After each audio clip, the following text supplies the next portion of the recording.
Good morning mga paps, let's G! Let's grind tayo mga paps. Wednesday ngayon, Wednesday. So let's grind.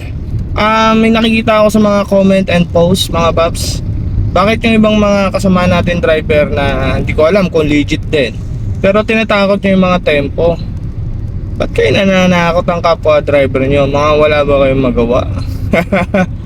Baka sabihin nyo na naman, baka tempo ako kaya siguro nagpo-post ako, no, nananakot. Hindi nakasipisi na ako. Ang pinagtataka ko, bakit kailangan yung manakot sa mga tropa, no?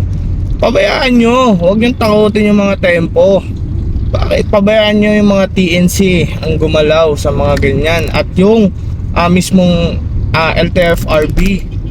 Kasi 'di ba, bakit yung iba kasi nasisira yung diskarte, iniisip nila baka baka mahuli nga or ma-deactivate, 'di ba? Ilang buwan pa lang yung kanilang mga unit. Hayaan niyo sila. Bakit nyo yung sa mga naka-tempo naman, kung ilan ng mga tempo, hayaan niyo sila. Huwag niyong pagpapansinin yung mga nagpo-post na mga yan, mga paps. Biyahe lang kayo, grind lang kayo. Hanggat hindi kayo mismo pinapatawag ng TNC or ng mga ng mga sa LTFRB or huwag kayong mamroblema dyan kasi hindi nyo problema yan.